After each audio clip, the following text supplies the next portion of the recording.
ఇటు జార్ఖండ్, ఛత్తీస్గఢ్ ఆ ప్రాంతం అంతా మీ పేరు తెలియని పోలీస్ ఆఫీసర్ ఉండరు. ఆ దండకార్యం మొత్తం ఉన్న గ్రామంలో కూడా ఇప్పుడు కూడా పేద ప్రజలు మీ పేరు మర్చిపోరు.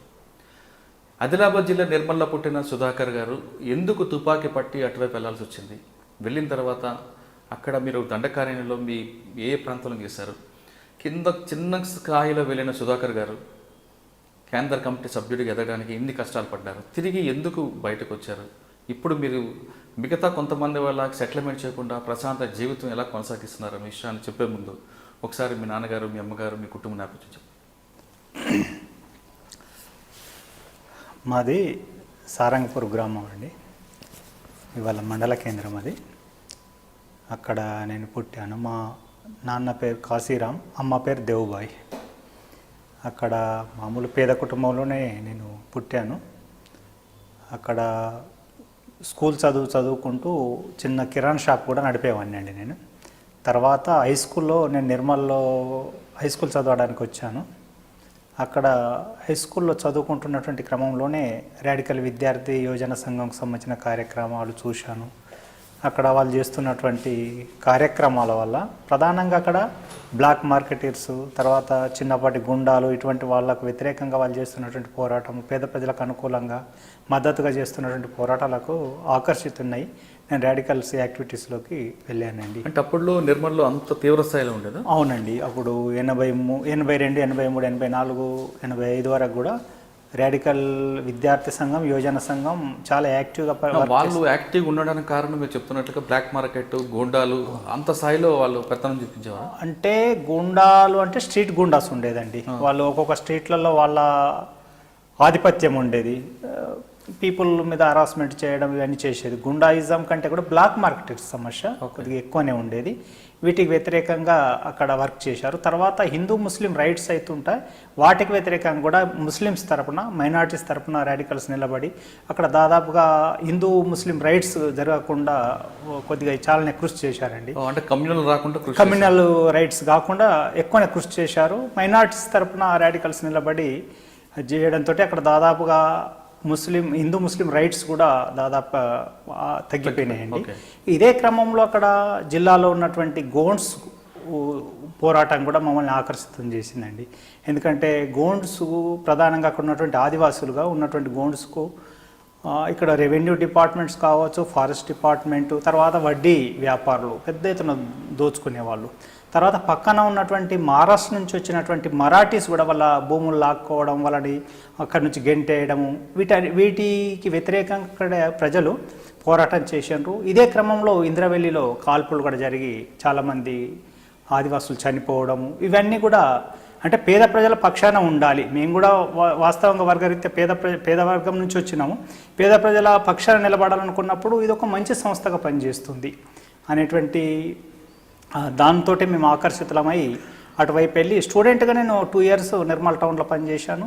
దాని తర్వాత నేను యూజీ కార్యక్రమంలోకి వెళ్ళిపోవడం జరిగింది. మీరు చెప్తున్నట్లుగా గోండ్ సమస్య అనేది అప్పటి నుంచే తీవ్ర స్థాయిలో కానీ ఇప్పటికీ కూడా అది కొనసాగుతుంది. అంటే లంబాడీలకి గోండుల మధ్యన వివాదం అది అసలు వాస్తవంగా ఇద్దరి మధ్య వివాదం కారణం ఏంటి? అంటే లంబాడాసు అనేటువంటి సమస్య కాదండి. అప్పుడు ఆదివాసీ, గైరాదివాసీ అంటే ఆదివాసులకు, ఆదివాసేతరులకు ఉన్నటువంటి సమస్యగా అప్పుడు ప్రధానంగా వచ్చేది. అంటే ప్రధానంగా ఇక్కడ ఆదివాసులు అనుకున్నప్పుడు గోండ్స్, అప్పుడు ఉద్యమం కూడా గోండ్స్ పక్షాన్ని నిలబడ్డది. లంబాడాసు చాలా తక్కువ మంది ఉద్యమం వైపు ఉండేవాళ్ళు. ఉద్యమంకు పూర్తిగా లేరు అని కాదు, కానీ ప్రధానంగా ఉద్యమం గోండ్స్ దగ్గరనే పనిచేసింది. అక్కడ గోండ్స్ స్థానికులు వాళ్ళు అడవి నరుక్కొని లేకపోతే అక్కడ ఉన్నటువంటి భూముల్ని సాగు చేసుకుంటున్నటువంటి క్రమంలో పక్కన ఉన్నటువంటి మహారాష్ట్ర నుంచి పెద్ద ఎత్తున మరాఠీస్, అది ఒక క్యాస్ట్ అని కాదు, మరాఠీస్లో రకరకాల క్యాస్ట్ వాళ్ళు వచ్చి ఆ ప్రాంతంలో సెటిల్ అవుతూ ఇక వీళ్ళ భూములను ఆక్రమించుకోవడం, వీళ్ళని అక్కడ నుంచి తరిమేయడం, వీళ్ళ మీద దౌర్జన్యాలు చేయడం, ఇవన్నీ చేస్తుంటే ఆదివాసీ, నాన్ ఆదివాసీ, గైరాదివాసీకి సంబంధించిన సమస్యగా వచ్చినప్పుడు దాంట్లో లంబాడాస్ అనేటువంటిది ఏం కాదు, అందరు వీళ్ళు వచ్చారు. ఆదివాసీలు నాన్ ఆదివాసీలకు మధ్యలో ప్రధానంగా మరాఠాస్, లంబాడాస్ కూడా చాలా మంది మరాఠీ ప్రాంతం నుంచి వచ్చిన వాళ్ళే. వీళ్ళు ఆ ప్రాంతంలో ఉన్నటువంటి సమస్య వీళ్ళకు ఉండేది. పార్టీ ప్రధానంగా దోపిడీకి అణచివేతకు గురవుతున్నటువంటి గోండుల తరపునే పక్షాన నిలబడి పోరాటం చేసింది. అక్కడ సమస్యని అంటే మరాఠీస్లో కూడా పేద పీపుల్ ఉన్నప్పుడు వాళ్ళకు కూడా అన్యాయం జరగకుండా వీళ్ళ మధ్యలో ఉన్నటువంటి సమస్యల్ని సామరస్యంగా పరిష్కరించడం కోసం ప్రయత్నం చేసింది. ఒకరిద్దరు కొద్దిగా పెత్తందారులాగా ఉండి గోండ్స్ మీద ఆధిపత్యం చేసేటువంటి వాళ్ళని కొద్ది మందిని శిక్షించడం, అది శారీరకంగా కూడా శిక్షించడం, కొంతమందిని ఒకరిద్దరు నిర్మూలించడం కూడా చేశారండి, చంపేసేసారు. అట్లా పూర్తిగా ఆదివాసీ అటువంటి సమస్యల్ని వాళ్ళు పరిష్కరించడంతో మీరు ఆక్షుదరే మీరు వాళ్ళతో కూడా ఉన్నారు. అది అయిపోయింది. దాని తర్వాత ఎప్పుడు మీరు అందులోకి వెళ్ళారండి పార్టీలో? 85లో నేను పార్టీలో పూర్తి కాలం కార్యకర్తగా పనిచేయడానికి 83లో మీరు ఆర్ఎస్సీలో జాయిన్ అయ్యారు. 2 సంవత్సరాలు స్టూడెంట్ యూనియన్లో పనిచేసి నిర్మల్లో. తర్వాతగా కొరియర్గా పార్టీ నువ్వు పూర్తి కాలం పనిచేయు, కొరియర్గా పనిచేయాలి అనేటువంటిది చెప్పిన తర్వాత నేను దానికి సిద్ధపడి వెళ్ళారండి మీరు? నేను 85 చివరిలో 85 సంవత్సరం అంతా జిల్లాలోనే ఉన్నానండి, నిర్మల్లోనే ఉండి పనిచేశాను. దళాల దగ్గరికి వెళ్ళడము, ఆర్గనైజర్స్ దగ్గరికి వెళ్ళడము, ఏమైనా లెటర్స్ ఉంటే తీసుకెళ్ళడము, వాళ్ళకి అందించడము, ఇటువంటి పనులన్నీ చేసేదండి. దళాల దగ్గర కూడా సమాచారం ఉంటే తీసుకెళ్ళడం, వాళ్ళకి ఏమైనా సామాన్లు అవసరం ఉంటే కూడా తీసుకెళ్ళడము, వేరే వేరే టౌన్స్లో వేరే వేరే ప్రాంతాల్లో ఉంటుంటే ఆర్గనైజర్స్ దగ్గరికి సమాచారం తీసుకెళ్ళడం, కొరియర్గా పనిచేశాను. 85 ఎండింగ్ వరకు చేశానండి. తర్వాత 85 ఎండింగ్లో నీ అవసరము వేరే దగ్గర ఉంది అని చెప్పి పార్టీ చెప్పిన తర్వాత నేను అక్కడ నుంచి హైదరాబాద్కి వచ్చాను. హైదరాబాదులో ప్రధానంగా నల్లా ఆదిరెడ్డి ఉండే అప్పుడు స్టేట్ సెక్రటరీగా, ఆయన మాట్లాడి వేరే స్టేట్కి వెళ్ళాల్సి ఉంటుంది, కర్ణాటక స్టేట్లో ఉండి కొరియర్ వర్క్ చేయాలన్న తర్వాత నేను ఇక్కడ నుంచి కర్ణాటక వెళ్ళానండి. నేను బెంగళూరులో కొద్ది రోజులు ఉన్నాను, తర్వాత కొద్ది రోజులు గుల్బర్గాలో ఉన్నాను. ఓకే. అంటే మీరు పూర్తి స్థాయిలో పార్టీలకు వెళ్ళేటప్పుడు ఇంట్లో అమ్మా నాన్న చెప్పి వెళ్ళారు? చెప్పలేదండి. ఇక నేను స్టూడెంట్గా ఉండి ఇటే ఆకర్షితులయ్యి అయితే నిర్మల్ టౌన్లో ఉండేటప్పుడు పోయేది. 85లో కూడా పోయాను ఇంటికి.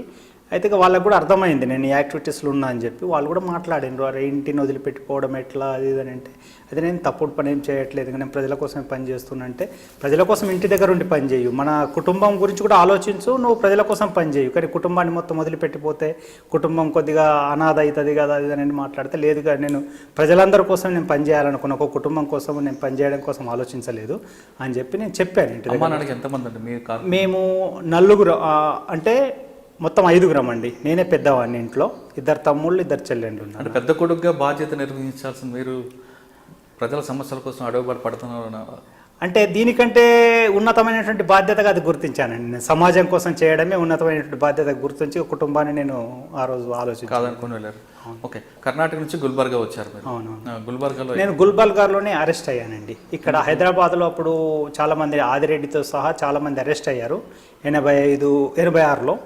86 మేలో అరెస్ట్ అయ్యారు. ఆ లింక్లో నేను కొరియర్ కాబట్టి నా రూమ్ కూడా తెలిసినటువంటి ఇంకొక కొరియరు పోలీసు వాళ్ళకి చెప్పడంతో నన్ను అరెస్ట్ చేశారు. కర్ణాటక గుల్బర్గాలో అరెస్ట్ చేశారు. అప్పుడే మా మీద రామ్నగర్ కుట్ర కేసు పెట్టారండి. దాంట్లో రామ్నగర్ కుట్ర కేసులో నేను 3.5 సంవత్సరాలు 3 సంవత్సరాలు 8 నెలలు నేను జైల్లో ఉన్నాను. రామ్నగర్ కాన్స్పిరసీ కేసు ఏంటంటే అసలు? అంటే అప్పుడు ప్రభుత్వాన్ని కూల్చడానికి వీళ్ళు సాయుధంగా కుట్ర చేస్తున్నారు అనేటువంటిది పెట్టారండి మా అందరి మీద. ఎందుకంటే మా సెక్రటరీ, రాష్ట్ర సెక్రటరీ కూడా ఉండే దాంట్లో. ఇక మా అందరినీ, మా అరెస్ట్ అయినటువంటి వాళ్ళం 4-5 ఉన్నాము.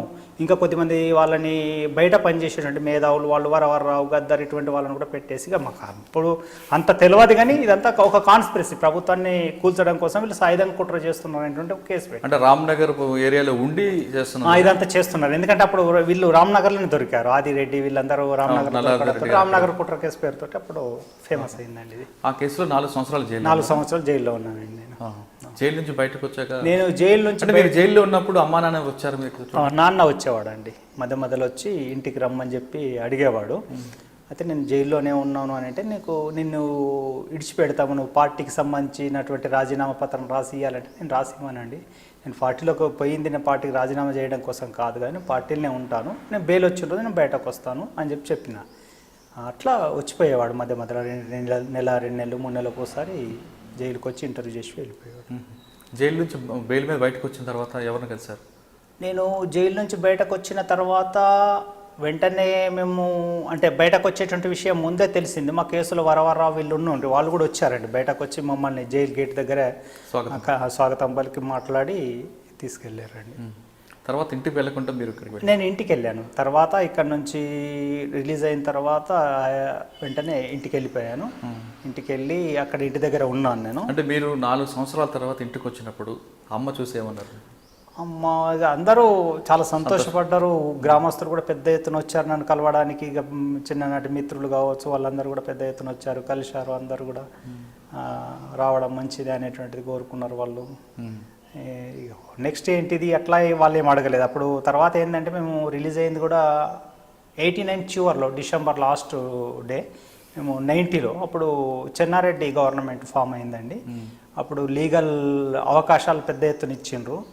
దాంతో ఇక పెద్ద స్టేట్ వైడ్గా కూడా మూమెంట్కి సంబంధించిన పెద్ద ఎత్తున మీటింగ్స్ జరగడము, ఉత్సాహం పీపుల్లో ఇదంతా ఉండడము. ఇక నన్ను కూడా ఒక ఉద్యమ కార్యకర్తగానే ఆ రోజు పీపుల్ అందరు కూడా చూశారు అక్కడ. నేను అక్కడ బయట ఉంటూ కూడా ఉద్యమ కార్యక్రమాల్లోనే పాల్గొన్నానండి. 90లో నేను బయట ఈ జరిగేటువంటి లీగల్ మీటింగ్స్కి అన్నిటికి అటెండ్ అయ్యాను. హైదరాబాద్ కావచ్చు, వరంగల్ కావచ్చు, అక్కడ ఇందిరావెల్లిలో కూడా మళ్ళీ ఒక పెద్ద మీటింగ్ అరేంజ్ చేశాము. అప్పుడు ఈటీవీ వాళ్ళు కూడా వచ్చి రికార్డ్ చేసుకున్నారు. అవన్నీ స్తూపావిష్కరణ ఇదంతా. ప్రభుత్వము స్తూపము 87లో స్తూపం కూడా కొట్టినుండే, మళ్ళీ కట్టించి సున్నం వేసినుండే, వైట్ పెయింట్ వేస్తే మళ్ళీ మేము దాన్ని రెడ్ పెయింట్ వేసాము, సుత్తి కొడవలి పెట్టాము. దాన్ని పెద్ద ఎత్తున ఒక మీటింగ్ కూడా అరేంజ్ చేసాము 90లో.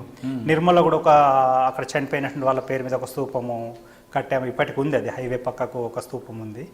అట్లా ఇవే యాక్టివిటీస్లో ఉన్నానండి నేను మొత్తం దాదాపుగా 8 months. 90లో ఆగస్టు వరకు నేను బయటనే ఉన్నానండి. ఇక దాని తర్వాత పార్టీ కాంట్రాక్ట్స్ కూడా వచ్చినాయి, నువ్వు బయటనే ఉండి పని చేయు అని చెప్పారు పార్టీ వాళ్ళు కూడా. అప్పుడు సెక్రటరీగా ఉన్నటువంటి వేణుని కలిశాను నేను. కలిసిన తర్వాత ఆయన అన్నాడు, వెళ్ళు బయటనే ఉండి, అవకాశం ఉన్న రోజులు బయట ఉండు, అవకాశం లేకపోతే లోపలికి వచ్చేసి అండర్ గ్రౌండ్కి అని చెప్పడంతో నేను బయట ఉండి ఈ లీగల్ యాక్టివిటీస్ అన్నింటిలో పాల్గొన్నాను. తర్వాత మళ్ళీ నిర్బంధం పెరిగిందండి. తిప్పాపూర్ ఎన్కౌంటర్ జరగడము, నిజామాబాద్లో ఇంకొక ఎన్కౌంటర్ జరగడం, తీసుకెళ్ళి కాల్ చేయడం అనేటువంటి జరుగుతున్నటువంటి క్రమంలో రిప్రెషన్ పెరుగుతున్నది. నన్ను కూడా అరెస్ట్ చేశారు నిర్మల్లో ఒక బంద్ సందర్భంగా. ఇవన్నీ అయిన తర్వాత ఉండడం కష్టం అనేటువంటిది ఆలోచించి నేను మళ్ళీ యూజీకి వెళ్ళిపోయానండి. అంటే అరెస్ట్ అయ్యి బయట మీద బయటకు వచ్చిన తర్వాత మళ్ళీ నేను ఎక్కడ వెళ్ళారండి? డీకేకి వెళ్ళారా? డీకేకి వెళ్ళలేదు, నేను ఆదిలాబాద్లోనే ఉన్నాను. ఆదిలాబాద్లో మళ్ళీ అండర్ గ్రౌండ్కి వెళ్ళిపోయిన తర్వాత ఇక్కడ ఉన్నటువంటి పార్టీ. అప్పుడు ఎవరిని కలిసేవారండి ఆదిలాబాద్లో? అప్పుడు అంటే సాగర్ ఉండేవాడు, గంధం రామస్వామి. తర్వాత వేణు అని శేషగిరిరావు ఇప్పుడు సరెండర్ అయిన తర్వాత ఆయన ఉండేవాడు, ఆయన జిల్లా సెక్రటరీగా ఉండేది. తర్వాత ఆనంద్ అని స్టేట్ కమిటీ మెంబర్ ఉండేది, సుదర్శన్ బెల్లంపల్లి ఆయన ఉండేది. వీళ్ళు ప్రధానంగా వీళ్ళు లీడర్స్గా ఉండేది. వీళ్ళని కలిసాము. ఇక దళాలతోటి అంటే వీరు కూడా ఉదయం లేచి దళాలతో రోల్ కాల్ చేయడం అని చేసేవారు. ఇక నేను 90 ఇక్కడ నుంచి బయటకు వెళ్ళిపోయిన తర్వాత దళంలో సభ్యుడిగా పెట్టారండి నన్ను. దళ సభ్యుడిగా నేను డిసిఎం పెట్టారా? డిసిఎంగా కాదు, సాధారణ సభ్యుడిగానే నేను ఉన్నాను. సాధారణ సభ్యుడిగా దాదాపుగా 90లో నేను లోపలికి వెళ్తే 91 చివరి వరకు నేను సాధారణ సభ్యుడిగా పనిచేశాను. అప్పుడు మీకు తుపాకీ ఇచ్చి రైఫిల్ షూటింగ్ ఇచ్చారండి. తుపాకీ ఇచ్చారు, ట్రైనింగ్ కూడా ఇచ్చారు. దినచర్య ఏ విధంగా ఉండేది అంటే అప్పట్లో దినచర్య ఏ విధంగా ఉండేది? దినచర్య అంటే ప్రతిరోజు గ్రామాల్లోకి వెళ్ళడము, పీపుల్ని కలవడం, పీపుల్ తోటి మాట్లాడడము, పొలిటికల్ పరంగా సంఘాలు ఉంటాయి ఊర్లలో, సంఘాల మీటింగులు చేయడము, వాళ్ళకు పొలిటికల్ ప్రోగ్రామ్స్. అప్పుడు ప్రధానంగా భూముల సమస్య.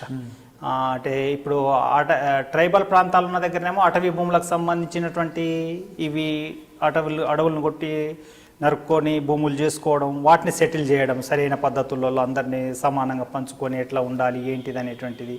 ఎక్కడ అడవి నరకాల, కొత్తగా నరకాలంటే ఏ ప్రాంతం నరకాల ఏంటిది అనేటువంటిది. ఆ ఊళ్ళో ఉన్నటువంటి వాళ్ళ సామాజిక సమస్యలను పట్టించుకొని ప్రధానంగా భూమి సమస్య వాటిని అది చేయడం. తర్వాత ఊర్లలో వచ్చేటువంటి ఏమైనా అంతర్గత సమస్యలు ఉంటే కూడా వాటిని పరిష్కరించడం, వాళ్ళ మీటింగ్లు పెట్టడం, సంఘాలని ఆర్గనైజ్ చేయడం, ఈ పని చేశామండి. దీని తర్వాత నన్ను 90. సార్ మీరు ఇప్పుడు మీరు అక్కడ పనిచేస్తున్న టైంలో అటు సామాజిక సమస్యలు అవచ్చు, భూ సమస్యలు, అటువంటి ఒక సమస్య పరిష్కారం చేసేది ఒకటి గుర్తుంటే చెప్పండి. అంటే ఒక దళ సభ్యుడిగా మీరు వెళ్ళినప్పుడు ఆ ఒక గ్రామంలో ఏదో ఒక సమస్య గుర్తున్నది. భూ సమస్య అవ్వచ్చు, సామాజిక సమస్య అవ్వచ్చు, వ్యక్తిగత సమస్య అవ్వచ్చు. ఒక్క సమస్య అండి, అక్కడ నేను ఈ ఇంద్రవెల్లి అనే ఒక ఏరియా ఉంటుందండి, ఏరియా కమిటీ. ఆ ప్రాంతంలో అప్పుడు సూర్యము కమాండర్గా ఉండేది, నేను అక్కడ సభ్యుడిగా ఉన్నాను, దళ సభ్యుడిగా. ఆయన ఉన్నప్పుడు అక్కడ ఏంటంటే ఒక సమస్య, ఈ కొద్దిమంది ఈ ముల్తానీలు అంటారు, అంటే పాకిస్తాన్ నుంచి వచ్చి సెటిల్ అయినటువంటి ఒక క్యాస్ట్ ఉంటుంది, ముస్లిమ్స్ వాళ్ళు. ముల్తాన్ ప్రాంతం నుంచి వచ్చినట్టు పాకిస్తాన్ నుంచి ఇక్కడ చాలా ఎప్పుడో సెటిల్ అయ్యిండ్రు. అయితే వాళ్ళు ఏంటంటే కొంత క్రిమినల్ టైప్ ఉండి ఈ అక్కడ ఉన్నటువంటి ఆదివాసులకు సంబంధించినటువంటి పంటల్ని దొంగతనంగా కోసుకపోవడము, వాళ్ళ గొర్రెలు మేకలు గొడ్లు ఏమైనా పోతే వాటిని దొంగిలించుకొని తీసుకుపోవడము, ఏమన్నంటే పీపుల్ని హరాస్ చేయడం కొట్టడం ఇదంతా చేసిండ్రండి. అక్కడ మొత్తం ఒక పెద్ద సమస్యగా ఉండేది ఇచ్చోడ ప్రాంతంలో ఇది. ఎందుకంటే అది ఉండేది వాళ్ళ 2 ఊర్లు, కానీ అక్కడ ఏరియా పీపుల్ అందరినీ కూడా హరాస్ చేసేవాళ్ళు, భయపెట్టేవాళ్ళు. ఏమన్నంటే చంపేస్తారు, కొడతారు, మహిళల మీద కదా అత్యాచారాలు చేయడం, ఇటువంటి సమస్య ఉండేది. అది ఎవరు చెప్పినా వినకపోయేవాళ్ళు వాళ్ళు. అప్పుడు దళం వెళ్ళి వాళ్ళందరినీ, ట్రైబల్ పీపుల్ని అందరినీ పిలిపించారు, వీళ్ళని కూడా పిలిపించి వాళ్ళ ఊర్లోనే, మీరు ఇట్లా ఊర్ల మీద ఎందుకు హరాస్మెంట్ చేస్తున్నారు ఏంటిది అని అంటే, వీళ్ళేది మేము చేస్తలేము అది ఇది అనేటువంటి పద్ధతిలో మాట్లాడి, దాంట్లో ఒక 2-3 మెయిన్ గూండాస్గా ఉండేవాళ్ళు అన్నట్టు. అటువంటి వాళ్ళని పీపుల్ అందరి ముందట చేస్తే వీళ్ళని ఏం చేయాలంటే, ఇక్కడికి వెళ్ళి ఎలాగొట్టాలని పీపుల్ అందరు అన్నారు. సరే పీపుల్ అయితే ఇది అంటున్నారు, మీరేమంటారు అంటే, వాళ్ళు మహిళలు పిల్లలు పురుషులంతా వచ్చి మేము వెళ్ళిపోతాం, మేము ఎక్కడ బతుకుతాం, మేము బతకలేము, మేము ఎక్కడికి పోయి పోలేము, మేము బతకలేము, కాబట్టి మేము ఇక ముందు అటువంటి తప్పులు చెయ్యము, మమ్మల్ని క్షమించండి, మేము పీపుల్ తోటి కలిసి ఉంటాం అనే పద్ధతిలో వాళ్ళు మాట్లాడిన తర్వాత దాంట్లో ఉండేటువంటి ఒక 2-3 గుండాన్ని కొద్దిగా కొట్టడం జరిగిందండి. ప్రధానంగా మీరు చేస్తున్నారు ఇది, ఇక ముందు ఇటువంటి ఏమైనా జరిగితే మాత్రం మిమ్మల్ని చంపేస్తాం. పీపుల్ అందరూ అయితే ఇప్పుడే చంపేయమంటున్నారు, కానీ ఒకసారి క్షమించి మిమ్మల్ని వదిలిపెడుతున్నాము, ఇక ముందు ఇటువంటివి జరగద్దు, దొంగతనాలు జరగద్దు, ట్రైబల్ పీపుల్ మీద ఎట్టి పరిస్థితుల్లో హరాస్మెంట్ చేయొద్దు అనేటువంటి పద్ధతులు వాళ్ళతో మాట్లాడి సెటిల్ చేసినాం. పీపుల్ సంతోషించారు, వాళ్ళు కూడా. ఎందుకంటే వాళ్ళందరూ పేదోళ్ళే, అందరూ వాళ్ళు ధనవంతులు కారు, కానీ కొద్దిమంది ఏంటంటే ఈ హరాస్మెంట్ చేయడం పీపుల్ మీద, వాళ్ళకు ఒక స్వభావ రీత్యా ఏంటంటే వాళ్ళు ఎక్కడో ప్రాంతం నుంచి వచ్చి ఇక్కడికి వలస వచ్చి బతుకుతున్నారు. ఇక అందరి మీద ఆధిపత్యం చెలాయించుకుంటూ, ట్రైబల్ పీపుల్ కాబట్టి వాళ్ళ మీద ఆధిపత్యం చెలాయిస్తేనే మేము బతుకుతాం అనేటువంటిది ఒక నేచర్ ఉండేది. దాన్ని ఆ పద్ధతిలో మేము పరిష్కరించినామండి. ఓకే, దాని తర్వాత మీరు ఎక్కడికి వెళ్ళారండి? మేము చెన్నూరు వెళ్ళినామండి. అక్కడ చెన్నూరులో 90 చివర్లో నన్ను చెన్నూరు పంపించారు, అక్కడ దళంలో సభ్యుడిగా. అక్కడికి వెళ్తే అక్కడ ప్రధానంగా భూముల సమస్య, అంటే పెద్ద ఎత్తున భూ ఆక్రమణలు జరిగినాయి. అంటే పేద ప్రజలందరూ భూస్వాములకు సంబంధించిన భూముల్ని ఆక్రమించారు. అక్కడ అదే సమస్య ఉండే, దాదాపుగా ఆక్రమించారు కాబట్టి వాటిని ఏ ఊర్లో ఎన్ని భూములు ఉన్నాయి, ఎంత ఆక్రమించారు, వాళ్ళ పీపుల్కు సమానంగా పంచడానికి సంబంధించినటువంటి ప్రోగ్రామ్ మేము దాదాపుగా 2 ఇయర్స్ చేసినామండి. అక్కడ 91-92 మొత్తము ఈ భూముల సెటిల్మెంట్, అంటే ఆక్రమించినటువంటి భూముల్ని పేద ప్రజలు మధ్యతరగతి ప్రజలకు వాళ్ళ అక్కడ ఉండేటువంటి భూమి మీద ఆధారపడి పేద ప్రజలకు ఎంత 2 ఎకరాలు ఇవ్వడమా, ఒక్కడికి 3 ఎకరాలు ఇవ్వడమా అనేటువంటిది లెక్కేసి ఆ పద్ధతుల్లో భూ పంపిణీ అనేటువంటిది మేము అక్కడ ప్రోగ్రామ్. అప్పుడు రెవెన్యూ అధికారుల నుంచి మీకు ఎలాంటి ఇబ్బందులు? ఇక ఎవరు రాకపోయారండి. ఇక దళం వచ్చిందంటే అక్కడికి ఎవరు ఏ ఆఫీసర్స్ కానీ ఎవరు కూడా రాకపోయేది. ఒకటే వచ్చేది పోలీసు వాళ్ళే. ఏమైనా దాడులకు వస్తే ఇక్కడ దళం ఉన్నదని అంటే దాన్ని డిస్టర్బ్ చేయడానికి పోలీసు వాళ్ళు వచ్చేది తప్ప మిగతా రెవెన్యూ వాళ్ళు కానీ ఫారెస్ట్ వాళ్ళు కానీ ఎవరు రాకపోయేది. ఆ టైంలో మీకు పోలీసుల నుంచి మీకు నిర్బంధం ఎదుర్కొన్నారా? నిర్బంధము 91 నుంచి నిర్బంధం స్టార్ట్ అయిందండి. 91 నుంచిగా దాడులు స్టార్ట్ అయినాయి, పోలీసు నుంచి ఎన్కౌంటర్ జరగడం ఇటువంటి అయితే అయ్యేది. పోలీసు వాళ్ళు వస్తే చాలా వరకు సమాచారం పీపుల్ నుంచి వస్తుంది, వాళ్ళు బయలుదేరుతున్నారంటే మాకు సమాచారం వచ్చేది. దాన్ని బట్టి మేము అప్పుడు కమ్యూనికేషన్ కూడా తక్కువ లేదు కదా సార్? కమ్యూనికేషన్ లేదు, కానీ పీపుల్ మ్యాన్ టు మ్యాన్ సమాచారం. అక్కడ ఎవరో చెన్నూరులో ఒక ఆయన చూసిండంటే, ఒక ఆయనకి చెప్పిండంటే మొత్తం అది ఏరియా అంతా బాకిపోతుంది అంతే. ఇక్కడ అన్నాళ్ళు ఉన్నారు పలానా ఊర్లో, అక్కడికి వెళ్ళి పోలీసు వాళ్ళు బయలుదేరారు. పోలీసు వాళ్ళు ఎటు నుంచి వస్తున్నారు వెంటనే సమాచారం మా దగ్గర ఏ విధంగా వచ్చేదండి అప్పుడు? అంటే ఇప్పుడు ఎవరైనా మనిషి పని మీద పోయిండు, ఆయన బస్సులో వచ్చేసిండు, వస్తే ఊర్లో చెప్పేస్తాడు ఇటు అన్నాళ్ళు ఉన్నారు, మరి పోలీసు వాళ్ళు అయితే అక్కడికి వెళ్ళి వెళ్ళిండ్రు అంటారు. అన్నాళ్ళు ఉంటే వాళ్ళ దగ్గర సమాచారం వెళ్ళిపోతుంది. ఆ పద్ధతులు వేరే కమ్యూనికేషన్ సిస్టమ్ ఏం లేదు, సెల్ ఫోన్ కానీ ఇలాంటి అది ఏం లేవు. కానీ ప్రజల యొక్క సహకారంతో మీరు కొన్నిసార్లు అకస్మాత్తుగా వస్తే అర్థం కాకపోయేది. కాబట్టి వచ్చి ఊర్లో ఉన్నారని అంటే ఓసారి దళం దగ్గర కూడా రావచ్చు, అట్లా వచ్చి కూడా దాడులు జరిగినటువంటి సంఘటనలు కూడా ఉన్నాయి.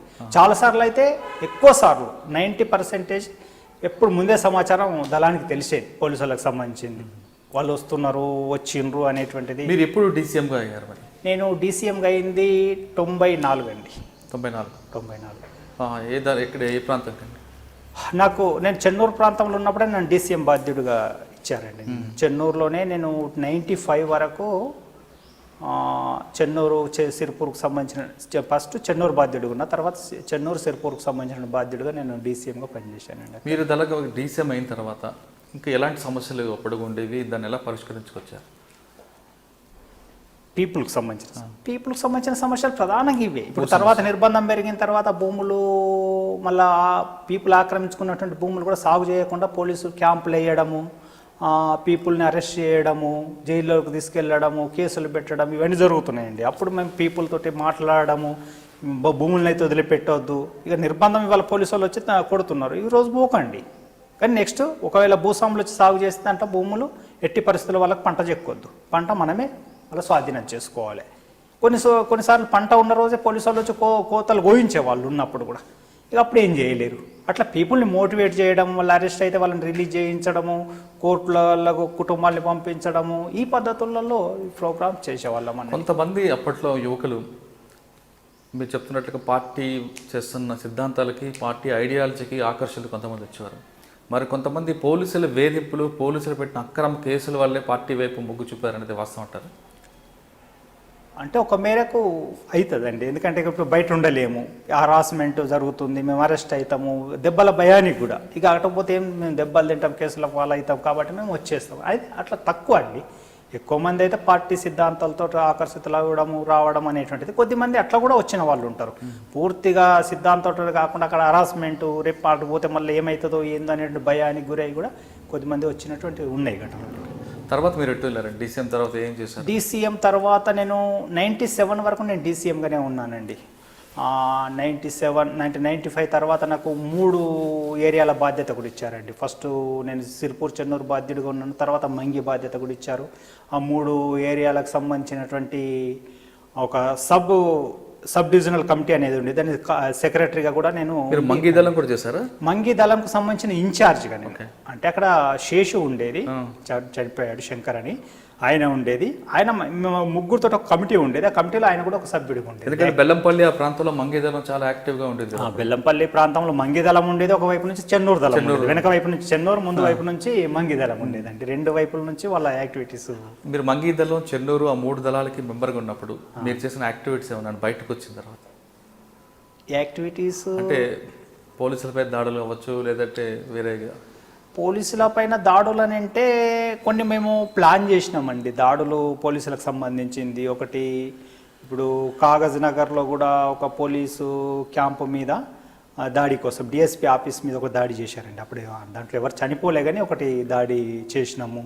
తర్వాత ఇక్కడ సింగరేణి ప్రాంతంలోనే ఒక సిఐఎఫ్ క్యాంప్ ఉండేది, దాంట్లో ఆయుధాలు ఉన్నాయనే సమాచారం ఉన్నప్పుడు దాని మీద కూడా మేము దాడి చేసినాం.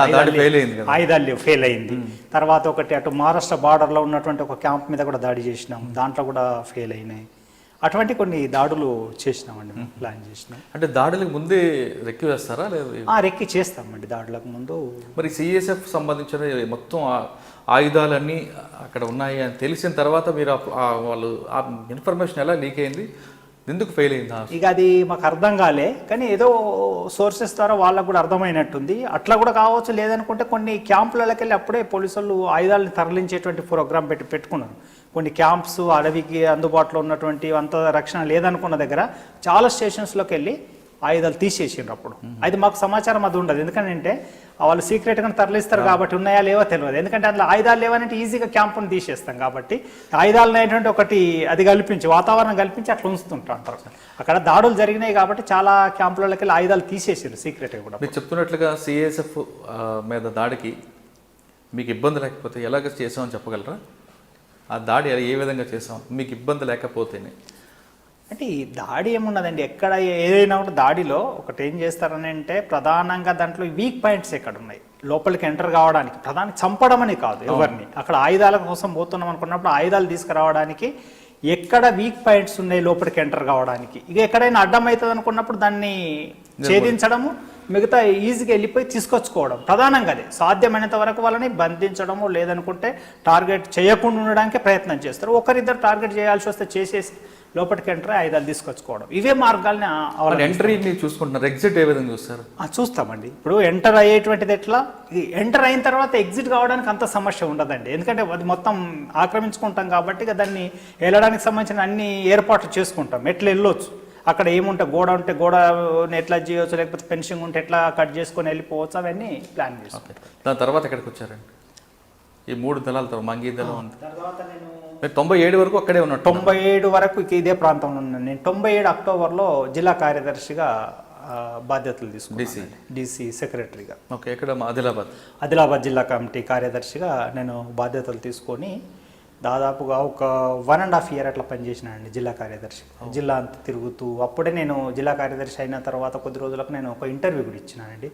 జిల్లాలో మేము ప్రజల కోసం ఏం ప్రోగ్రామ్స్ తీసుకుంటున్నాం, సంక్షేమ కార్యక్రమాలు, వాళ్ళకి పట్టాలు ఇప్పించడం నుంచి మొదలుకుంటే గ్రామాలను అభివృద్ధి చేయడం కోసం కూడా మేము ఏమేమి ప్రోగ్రామ్స్ తీసుకుంటున్నాం, ఎట్లా తీసుకుంటున్నాం, ఏ గ్రామాల్లో చేస్తున్నాం, ఏంటిది అనే దానికి సంబంధించింది నేను సెక్రటరీ అయిన తర్వాత ఒకసారి ఇంటర్వ్యూ కూడా ఇచ్చాను. ఆదిలాబాద్ జిల్లా రిపోర్టర్స్ పిలిపించి పేపర్కి ఇంటర్వ్యూ ఇచ్చామండి. అప్పుడు మేము తీసుకుంటున్న ప్రోగ్రామ్స్, ప్రజల కోసం ఏం ప్రోగ్రామ్స్ తీసుకుంటున్నాం, ఎట్లా తీసుకుంటున్నాం, ఏంటిది, వాటిని ఎట్లా అడ్వాన్స్ చేయాలనుకుంటున్నాం ప్రోగ్రామ్స్ని, వాళ్ళకు భూములు ఇప్పుడు ఫారెస్ట్ నుంచి కొట్టుకున్నటువంటి భూములకు కూడా మేము పట్టాలు ఇష్యూ చేయడం కోసం కూడా అప్పుడు నిర్ణయం తీసుకున్నాము. ఆ పట్టాలు కూడా మేము ఎట్లా ఇస్తాము, ఏంటిది, వాటికి సంబంధించినటువంటి ఈ డీటెయిల్స్ అన్నీ మేము ప్రజలకు చెప్పడం కోసము ఒక ఇంటర్వ్యూ కూడా చేసినామండి.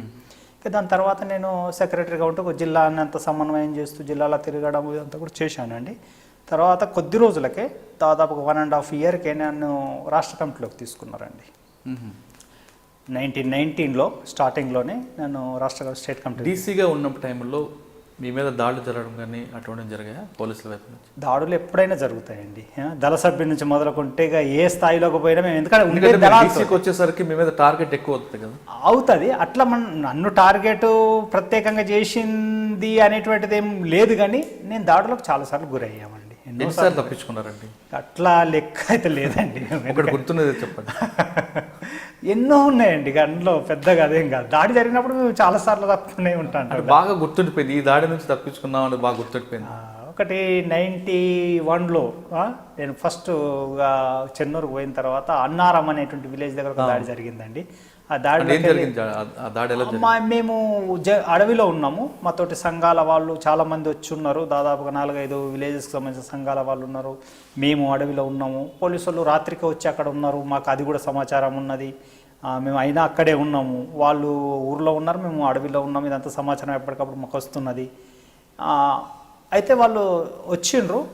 ఇక ఉదయం అంటే రాత్రికి నైట్ తెల్లవారుజామున వాళ్ళు అడవిలోకి వచ్చినట్టున్నారు, మాకు తెలియదు. మా క్యాంపు వచ్చేసి మీ క్యాంపుని చుట్టుముట్టినట్టు ఒక వైపు నుంచి వాళ్ళు ఎంటర్ అయిన తర్వాత సెంట్రీ చూశారండి. సెంట్రీ చూసిన తర్వాత ఫైరింగ్ స్టార్ట్ చేసింది. అంటే మాకు మొదటి నుంచి నైట్ నుంచే మేము ప్రిపేర్గా ఉన్నాం, ఇక్కడ పోలీసు వాళ్ళు ఉన్నారు, ఎప్పుడైనా దాడి జరగవచ్చు అనే దానికోసం. అయితే మేము ప్లేస్ కాల్ చేయడం ఏదేం చేయలేదు, ఎందుకంటే పీపుల్ ఎప్పటికప్పుడు మాకు సమాచారం ఇస్తున్నారు కాబట్టి. అక్కడనే ఉన్నాము, సెంట్రీ వైపు నుంచి ఫైరింగ్ స్టార్ట్ అయినాయి. ఫైరింగ్ స్టార్ట్ కాగానే ఇక మేము కూడా కౌంటర్ ఫైర్ ఇస్తూ రిట్రీట్ అయినామండి. అట్లా మాకు ఎవరికి ఏం కాలేదు. కొన్ని సామాన్లు పోయినాయి, కొన్ని తుపాకులు, కిట్ బ్యాగ్స్, కొన్ని ఎక్కువ కాదు, కొన్ని సామాన్లు, కొన్ని కిట్ బ్యాగ్స్, 1-2 తుపాకులు ఏవో పోయినాయి అంతే. మేము సేఫ్గా అక్కడ నుంచి రిట్రీట్ అయ్యి వెళ్ళొచ్చినాం. నాకు ఇప్పటికీ అర్థం కాని విషయం అండి, మీరు చెప్తున్న ఎక్స్చేంజ్ ఆఫ్ ఫైర్లో ఎంత దూరం పరిగెట్టి ఉంటారు? అంటే ఎంత కష్టం కదా అడవిలో పరిగెత్తడం ఉండదండి, కొద్ది దూరం వెళ్ళిపోతాం. అక్కడ నుంచి 100-200 గజాల దూరం వెళ్ళిపోయిన తర్వాత ఫైరింగ్ కిల్లింగ్ రేంజ్ ఉంటుందండి. ఆ రేంజ్కి వెళ్ళి కొద్దిగా బయటకు వెళ్ళిన తర్వాత ఫ్రీగానే వెళ్ళిపోతుంటాం. అక్కడ పరిగెత్తడం అనేది ఉండదు. ఇప్పుడు సినిమాలలో చెప్తున్నట్లు అట్లా కాగానే ఇటురుకు అనేటువంటిది ఏమి ఉండదు. ఎందుకంటే మా దగ్గర కూడా ఆయుధం ఉంటాం, వాళ్ళ దగ్గర ఆయుధం ఉంటాం. వాళ్ళు కూడా సేమ్ పొజిషన్లో ఉంటారు, ఎక్కడి నుంచి తోట వస్తానే భయానికి వాళ్ళు ఉంటారు, మేము కూడా అదే భయంతో ఉంటాం. కాబట్టి కొద్దిగా సేఫ్టీ చూసుకుంటూ, కొద్ది కవర్స్ చూసుకుంటూ కొద్ది దూరం వెళ్ళిపోతాము. ఇక రేంజ్లోకి వెళ్ళి కొద్దిగా బయటకు వెళ్ళిన తర్వాత ఫ్రీగానే వెళ్ళిపోతాం. ఎక్కడికో పరిగెత్తడం, అందరూ ఒకే వైపు వెళ్ళరు కదా, డిఫరెంట్ ప్లేసెస్. జనరల్గా అయితే ఒకవైపు వెళ్ళడానికి ప్రయత్నం చేస్తుంటా ఉంటారు, వాళ్ళని కమాండర్ కోఆర్డినేట్ చేస్తారు. ఎవరెటు పోయినా కూడా వాళ్ళని ఎటువైపు రావాలా ఏంటిది అనేటువంటిది చేస్తారు.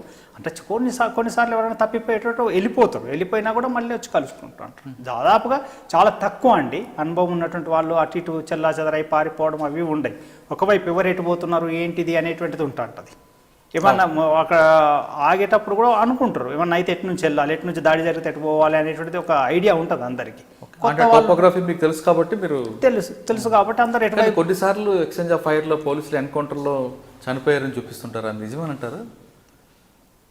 అంటే కొన్నిసార్లు జరిగినటువంటివి ఉంటాయి, చనిపోకపోవడం అనేది ఉండదు. ఇప్పుడు అటాక్ జరిగింది అనుకోండి, ఎందుకంటే అంటే తూట వచ్చి పడ్డ తర్వాత చనిపోవడం అనేటువంటిది ఉంటుంది, ఉండకపోవడం ఎట్లా ఉంటుంది. అంటే కొన్ని సంఘాలు చెప్తుంటే బయట పట్టుకొని వచ్చి కాల్చారు అని. అట్లా కూడా ఉన్నాయి. ఇప్పుడు కొన్నిసార్లు ఏమో పట్టుకొని చంపినటువంటి ఘటనలు కూడా ఉన్నాయి. కొన్ని ఎక్స్చేంజ్ ఆఫ్ ఫైర్ లో కొన్ని ఎక్స్చేంజ్ ఆఫ్ ఫైరింగ్ లో కూడా చనిపోయినాయి. వాళ్ళ వైపు కూడా కొన్ని గాయాలు కనిపిస్తాయి, గాయాలు అయితే చనిపోతారు కూడా. అవును. అట్లా జరగకుండా ఉంది. సార్ స్టేట్ కమిటీ తర్వాత మీరు ఎక్కడెక్కడ చేశారండి? స్టేట్ కమిటీలో నేను ఇక్కడ 1 year అట్లా ఉన్నానండి. 1.5 years ఆదిలాబాద్ లేదు, ఆదిలాబాద్లోనే ఉన్నాను. నాకు ఆదిలాబాద్కు సంబంధించినటువంటి బాధ్యత ఇచ్చారు. అప్పుడైతే నేను కొత్తగా స్టేట్ కమిటీలోకి వచ్చాను కాబట్టి నిర్దిష్టంగా వేరే బాధ్యత ఏమి ఇవ్వలేదు. ఇక్కడ నేను జిల్లాలోనే ఉన్నాను. నేను 1999 చివరి వరకు నేను జిల్లాలోనే ఉన్నాను. స్టేట్ కమిటీ మెంబర్గానే నాతో పాటు చంద్రన్న అని చెప్పి Pulluru Prasadarao state committee member, ఆయన ఉండేది, నేను ఉండేది. మేమిద్దరం ఇక్కడనే ఉండేవాళ్ళం జిల్లాలో. తర్వాత నన్ను 2000లో డీకే అవసరాలు ఉన్నాయి, స్టేట్ కమిటీకి సంబంధించినటువంటి స్టేట్ కమిటీ మెంబర్స్ అవసరాలు ఉన్నాయని చెప్పి నన్ను, ఇంకొక సుదర్శన్ అని ఉంటాడు, మొదటి నుంచి కూడా ఇక్కడ స్టేట్ కమిటీ మెంబర్ అయినా 95 నుంచి డీకే NTHZCలో ఆయనని, మా ఇద్దరిని బదిలీ చేశారండి అటు. అంటే పార్టీ ఆదేశాల మేరకు మీ ఇద్దరు అంతే, పార్టీ అవసరాల కోసం అక్కడికి డీకేకి అవసరం ఉన్న ఇద్దరు స్టేట్ కమిటీ మెంబర్స్ NT నుంచి పోవాలి అని చెప్పి మా ఇద్దరి పేర్లు చెప్తే పోతామని చెప్పారు. అట్లా నేను డీకేకి వెళ్ళిపోయాను. ఏ విధంగా వెళ్ళారండి? By walk. ఆదిలాబాద్ నుండి? ఆదిలాబాద్ నుంచి కాదు, మేము అప్పుడు ఏం చేసినామంటే అక్కడ మాది స్టేట్ కాన్ఫరెన్స్ జరిగిందండి ఇటు గోదావరి ఒడ్డుకు మహాదేవ్పూర్ ప్రాంతంలో. అక్కడ స్టేట్ కాన్ఫరెన్స్ జరిగిన తర్వాత అక్కడ నుంచి అటు నేను డీకేకి వెళ్ళిపోయానండి. అక్కడ నుంచి ఎక్కువ దూరం ఉండదు, గోదావరి దాటి కొద్ది దూరం నడిచి గోదావరి దాటేసి వెళ్ళిపోతే డీకేకి వెళ్ళిపోగలుగుతాం. అట్లా వెళ్ళిపోయాను. అంటే అంతా నడకే ఉంటుందండి, ఎక్కడ వాహనాలు అనేటువంటిది ఉంటుంది. డీకేకి వెళ్ళిన తర్వాత అంటే అక్కడ కొత్త ప్రాంతం, భాష కూడా కొంచెం డిఫరెంట్గా ఉంటుంది. మరి అక్కడ ఏ విధంగా మీరు మీ పార్టీ అవసరాలు ఏ విధంగా తీర్చారు? అంటే అక్కడ అయితేనేమో ప్రధానంగా భాషకు సంబంధించిన సమస్య కొంతవరకు ఉంటుంది. అయితే పూర్తిగా అదే సమస్య ఏం కాదు, ఎందుకంటే అక్కడ తెలుగు వచ్చిన వాళ్ళు కూడా చాలామంది ఉంటారు. ఇక లోకల్ పీపుల్కు కొద్దిగా తెలుగు రాకపోయినా కూడా మెల్లమెల్లగా మనం ప్రయత్నం చేస్తూ పోతే వాళ్ళకు కూడా తెలుగు కొద్ది మందికి అర్థమవుతుంది. కొన్ని ప్రాంతాలు ఉన్నాయి తెలుగు వచ్చేటువంటి ప్రాంతాలు, మధ్యడి ప్రాంతం ఉంది, భూపాలపట్నం మధ్యడ ప్రాంతంలో తెలుగు అర్థమవుతుంది చాలామంది పీపుల్కు. అట్లా కొన్ని ప్రాంతాలు ఉన్నాయి అక్కడ కూడా, బార్డర్ ప్రాంతాలలో. అట్లా తెలుగు వచ్చినటువంటి వాళ్ళు ఇక అక్కడ ఉండేటువంటి తెలుగు వచ్చినటువంటి క్యాడర్ తోటి వాళ్ళతోటి కలిసి మాట్లాడుకుంటూ 6-7 నెలలు కష్టపడితే భాష వచ్చేస్తుందండి. కానీ అక్కడ ఆ ప్రాంతంలో సమస్య ఏముందండి? ఇక్కడ ఆదిలాబాద్ చెన్నూరు ప్రాంతం చూసినప్పుడు ఇక్కడ మీరు అన్నట్లుగా భూ పోరాటాలు చాలా సమస్యలు ఉన్నాయి. అక్కడ కూడా అదే సమస్య ఉందా, వేరే సమస్యలను మీకు ఎదురయ్యాయి? ప్రధానంగా అక్కడ ఉన్నటువంటి సమస్య కూడా భూముల సమస్యనేనండి. ఎందుకనంటే అక్కడ కూడా పీపుల్కి ఉన్నటువంటిది భూమి సమస్యనే. అక్కడైతే భూస్వాములకు వ్యతిరేకంగా కాకుండా ప్రధానంగా ఫారెస్ట్ వాళ్ళకు వ్యతిరేకంగా. ఇక్కడ ఎందుకంటే ఫారెస్ట్ భూములు ఏమన్నా ఉంటే ఫారెస్ట్ రెవెన్యూ ల్యాండ్స్ని పీపుల్ సాగు చేసుకోవడం అని చేస్తున్నప్పుడు ఫారెస్ట్ వాళ్ళు రావడం, రెవెన్యూ వాళ్ళు రావడం, ప్రధానంగా ఫారెస్ట్ వాళ్ళకు వ్యతిరేకంగా. ఇక అక్కడ తునికాకు సమస్య, తునికాకు పోరాటం కావచ్చు, అట్లాగే భూముల సమస్య, అట్లాగే ఊర్లలో కొంతమంది పెత్తందారులు కూడా అక్కడ ఎక్కువ పెద్ద ఎత్తున భూములు ఆక్రమించుకొని ఉండి పీపుల్కు లేకుండా చేసేటువంటి సమస్య. ఇవి ప్రధానమైన సమస్యలు అండి. అక్కడ కూడా మెయిన్ సమస్య భూమి సమస్యలు. ఎక్కడ చూసుకున్నా కూడా మనం భూమి. అదే ప్రాంతంలో ఎక్కువగా